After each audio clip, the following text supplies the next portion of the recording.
Sir నమస్కారం sir. నమస్తే అండి. సార్ మంచు ఫ్యామిలీలో వివాదాలు ఇప్పటికి కూడా తగ్గుముఖం పట్టట్లేదు. ఒకసారి రైజ్ అవ్వడం, ఒకసారి తగ్గిపోవడం అలా మొత్తం కంటిన్యూ అవుతూనే వస్తుంది సార్. మరి నిన్న కూడా ఈ వివాదం రావడం, జలపల్లిలో నివాసం దగ్గర మనోజ్ గారు నిరసన వ్యక్తం చేస్తూ మీడియాతో మాట్లాడడం ఏంటి సార్ ఇది ఇంకా తగ్గకపోవడానికి కారణం ఏంటి? తగ్గకపోవడానికి కారణం అంటే అది కంక్లూడ్ చేసుకోవాలి కదా ఆళ్ళు. అంటే మొన్న సంక్రాంతికి ఒక గొడవ జరిగింది. గొడవ జరిగినప్పుడు వాళ్ళు పోలీసులు ఇన్వాల్వ్ అయ్యారు. వాళ్ళ వైపు నుంచి ఇన్వాల్వ్ అయ్యారు. ఆయన లోపలికి అలౌ చేయలేదు. తర్వాత గోడ దూకే ప్రయత్నం చేస్తున్నారని ఇతని తాలూకా స్టాఫ్ అనే వాళ్ళ మీద కేసులు ఏవో బుక్ అయ్యాయి అక్కడ. ఆయన పోలీస్ స్టేషన్ దగ్గరికి వెళ్ళి నిరసన తెలియజేశాడు. మాకేం సంబంధం, మేమెందుకు వెళ్తాం అన్నాడు. ఆ ముందు రోజు మోహన్ బాబు గారేమో మనోజ్ గారు రాలేదు ఏమిటి అని మీడియా అడిగితే నేను పిలిచాను వాడే రాలేదు అన్నాడు ఆయన. అది రికార్డెడ్ ఉంది, వీడియో అవైలబుల్లే. రావుగోపాలరావు గారు అన్నట్టు హిస్టరీ చింపేస్తే చిరిగిపోదు, చెరిపేస్తే జరిగిపోదు. అలాగే ప్రస్తుతం ఇతని మనసులో ఉన్నటువంటి అభిప్రాయాలు నిన్న చెప్పడమే కాదు, మొదటి నుంచి అతని ఆర్గ్యుమెంట్ అదే. మా తండ్రి గారు మా అన్నగారి కంట్రోల్లో ఉన్నాడు, మా తల్లిని తన కంట్రోల్లో పెట్టుకుని మా అన్నగారి డ్రామా ఆడుతున్నారు అనేది ఆయన ఆల్రెడీ ఎస్టాబ్లిష్ చేసిన ఫ్యాక్ట్నే మళ్ళీ నిన్న చెప్పాడు ఇంకొక పద్ధతిలో. అంటే వాళ్ళ మధ్య సమస్య పరిష్కారం కాలేదు, కానంతకాలం ఈ యుద్ధం జరుగుతూనే ఉంటుంది. ఆ సమస్య పరిష్కారం అయినప్పుడు మాత్రమే ఆ మంచు కరుగుతుంది, లేకపోతే అది గడ్డగానే ఘనీభవించే ఉంటుంది. సమ్మర్ కాబట్టి మంచు కరిగిపోతుంది అనుకుంటే పొరపాటే. అది మరింతగా గడ్డగడుతోంది. ఆ మరింతగా గడ్డ కట్టడానికి కారణం ఎవరో ఆయనే చెప్పాడు, విష్ణు గారు అడ్డం పడుతున్నాడు సెటిల్మెంట్కి అని. మోహన్ బాబు గారు ఆల్రెడీ విల్లు రాశారన్నారు. ఆ విల్లు ఏమిటో చెప్పి ప్రపంచానికి ఎగ్జిక్యూట్ చేస్తే ఏమవుతుంది అని. ఆయనకి సమానమైనటువంటి దామాషా ప్రకారం సరైన నిష్పత్తిలోనే ఈ ఆస్తి పంపకం జరిగిందా అనేది ఒకటి క్లారిఫికేషన్ కావాలి. లేకపోతే ఇది రోజువారీ రోడ్డు మీద గొడవగా మారిన ప్రతిసారి అది పబ్లిక్ ఇష్యూగా మారుతుంది. పబ్లిక్ ఇష్యూగా మారిన ప్రతిసారి వాళ్ళ కుటుంబం గురించి ఎవరో ఒకళ్ళు మాట్లాడాల్సిన పరిస్థితి వస్తుంది. ఎందుకు మా కుటుంబం గురించి మాట్లాడుతున్నారు మీరు పదే పదే అని వాళ్ళేమో అడుగుతున్నారు. అడగటం అంటే టోటల్ మీడియాని ఎందుకు మరి అంత ఇది చూపిస్తున్నారు, ఎందుకు అంత ఇంట్రెస్ట్ పే చేస్తున్నారు మీరు అని మాట్లాడుతున్నాడు ఆయన. విష్ణు గారు కొంచెం గట్టిగానే మాట్లాడాడు ఈ విషయం. మీరు రోడ్డు మీదకి వచ్చి గొడవ పడినప్పుడు అనివార్యంగా మీడియా మాట్లాడుతుంది. ఎందుకు మాట్లాడుతుంది అంటే దానికి సంబంధించి ప్రజల్లో క్యూరియాసిటీ ఉంటుంది. అది ఎవరో కుటుంబం కాదు, మోహన్ బాబు కుటుంబం. మోహన్ బాబు కుటుంబం గొడవ అనే దానికి ఒక సాలబిలిటీ ఉంటుంది. ఆ సాలబిలిటీని దృష్టిలో పెట్టుకుని మీడియా అటెన్షన్ పే చేస్తుంది. ఇది కూడా వ్యాపారమే, ఇదేదో దేశోద్ధరణ కార్యక్రమం అని నేను చెప్పట్లేదు. ఇది వ్యాపారమే. ఈ వ్యాపారంలో ఇది అవసరం, ఇది అనివార్యంగా అవసరమైన ఎలిమెంట్. అందుకని పిక్ చేస్తారు. పిక్ అయ్యే పరిస్థితులు కల్పించడం మీ తప్పు. మీరు ఏదున్నా లోపల మాట్లాడుకోండి, బయటకు వచ్చి ఎందుకు మాట్లాడుతున్నారు? బయటకు వచ్చి మాట్లాడటం వెనకాల ఆయన ఉద్దేశం ఏంటి? ఎందుకు నిరాహార దీక్ష చేశాడు? ఎవరు చూడకపోతే ఎందుకు చేస్తాడు ఆయన? మీడియా వస్తుంది, అటెన్షన్ పే చేస్తుంది, ఇది ప్రపంచానికి తెలుస్తుంది, ప్రపంచం మాట్లాడుకుంటుంది.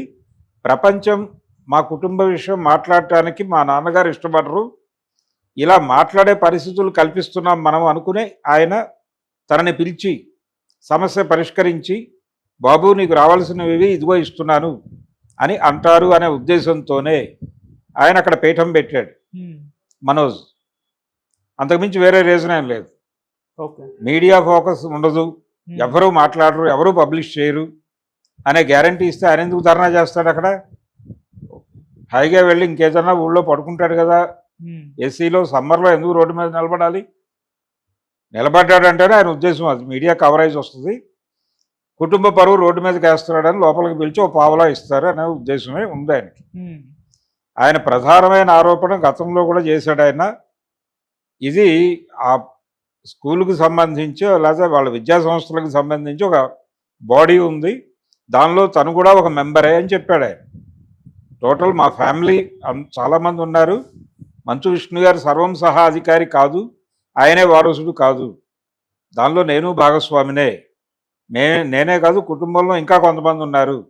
అందరినీ నెమ్మదిగా పక్కకి నడిపేసి వాళ్ళదిగా వాళ్ళు ప్రొజెక్ట్ చేసుకుని దాన్ని తన కంట్రోల్లో పెట్టుకోవడానికి తన అన్నగారు ప్రయత్నం చేస్తున్నారనే విషయం ఆయన తిరుపతిలో మాట్లాడాడు. ఎవరు? మనోజ్. ఇలా మా అన్న వైపు నుంచి నాకు అన్యాయం జరుగుతుంది, మా నాన్న మౌనంగా ఉన్నాడు, మా నాన్న మౌనం వెనకాల కూడా మా అన్నయ్యే ఉన్నాడని చెప్తున్నాడు ఆయన. ఇది ఒక వెర్షన్. దీని మీద ఎవరైనా పెద్ద మనుషులు ఇన్వాల్వ్ అయ్యి ఇద్దరిని కలిపి కూర్చోబెట్టి ఇదిగో ఇలా ఇలా పంచుకుండా సెటిల్ అయిపోతుందని చెప్పడానికి ఎవరికి ఉండే ఇబ్బందులు వాళ్ళకు ఉన్నాయి. వెళ్ళి ఎవరితో మాట్లాడాలి? వీళ్ళు ముందు మోహన్ బాబుతో మాట్లాడాలి. మోహన్ బాబుకి విని కన్సిడర్ చేసే పరిస్థితి ఉందా? ఈ కాన్ఫ్లిక్ట్ని ఆయన తన కంట్రోల్లో తీసుకుని పరిష్కరించే పరిస్థితి దాటిపోయిందేమో అనిపిస్తోంది జరుగుతున్న పరిణామాలు చూస్తుంటే. ఎందుకంటే ఇది కంటిన్యూ అవుతుంది. అడపాదడప మోహన్ బాబు గారి బర్త్డేకి దానికి విషెస్ చెప్తున్నాడు అతను. ఏది ట్విట్టర్ వేదికగానే కావచ్చు కానీ విషెస్ చెప్తున్నాడు మనోజ్. చెప్పిన ప్రతిసారి చివరిలో ఏదో ఒక వాక్యంలో ఒక ఎత్తిపొడుపు కూడా ఉంటుంది. నువ్వు సీరియస్గా పట్టించుకొని నీ కొడుకు అనో ఏదో అలాంటి ఒక మెలిక, ఒక సెంటిమెంటల్ మెలికేస్తాడు అతను ఆ లెటర్లో. అలాంటి మెలికలేసి ఉత్తరాలు రాశాడు. ఈ గొడవ అయిన తర్వాత కూడా ఉత్తరాలు వెళ్ళినాయి. ఆయనకు విషెస్ చెప్పాడు ఆయన బర్త్డేకి దానికి. ఇదంతా ఒక ఎత్తు. ప్రధానంగా అది ఆస్తి వివాదం. ఆ ఆస్తి వివాదం పరిష్కారం అయ్యే వరకు ఈ గొడవ నడుస్తూనే ఉంటుంది. రెండోది, ఆయన ఇప్పుడు ఆ కాలేజీ స్కూల్కి సంబంధించిన డబ్బుల్లో మెజారిటీ డబ్బులు తీసుకెళ్ళిపోయి అందులో ఇన్వెస్ట్ చేశారు.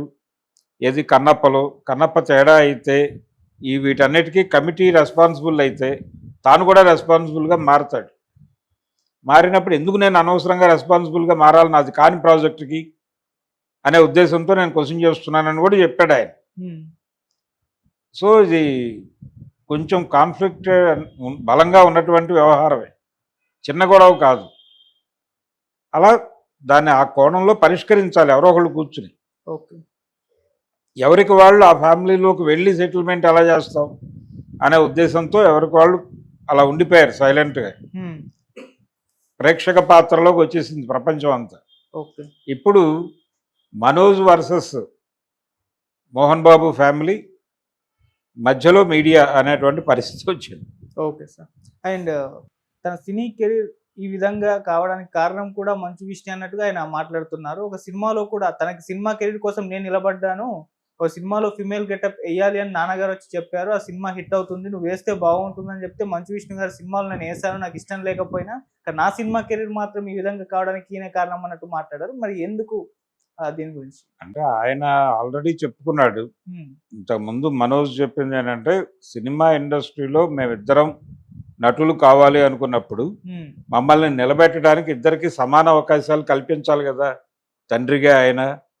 కానీ విష్ణుకి కల్పించిన అవకాశాలు నాకు కల్పించలేదు అనే ఎలిగేషన్ ఆయన వెరీ ఫస్ట్ డేనే చెప్పాడు ప్రపంచం ముందు. అది నిజమా కాదా అనేది వెరిఫై చేసుకోవాలి. మోహన్ బాబు గారు దానికి రియాక్ట్ అయ్యి రిప్లై ఇచ్చాడు. నీకు ఎన్ని అవకాశాలు నేను ఇవ్వలేదు మనోజు, నీకు తెలియదా అని మాట్లాడాడు ఆయన. వీడియో ఆడియో రెండూ ఉన్నాయి.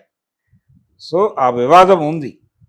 కెరియర్ పరంగా తనని వాడుకున్నారంటే తను నటించినటువంటి మోహన్ బాబు బ్యానర్ సినిమా లక్ష్మీ ప్రసన్న మూవీస్లో తను నటించిన సినిమాలకు కూడా తనకి న్యాయంగా రావాల్సిన రెమ్యూనరేషన్ కూడా ఇవ్వలేదు. ఇది ఫ్యామిలీ ప్రాజెక్ట్ కింద నటించాను నేను, కానీ నాకు రెమ్యూనరేషను దానిలో ఏదైనా వస్తే దానిలో వాటానో ఇవ్వాలి కదా, అది కూడా ఇవ్వలేదు. టోటల్గా నన్ను పక్కన పెట్టేశారు, నన్ను పట్టించుకోవడం మానేశారు. ఆ మేరకు నేను నష్టపోయాను, నా డబ్బులు అందులో ఉన్నాయి అని కూడా క్లెయిమ్ చేశాడు ఆయన. అది నిజమే కావచ్చు కూడా. అందుకని ఇలాంటివి చాలా విషయాలు ఉన్నాయి వాళ్ళ మధ్య. ఆర్థిక లాభాలు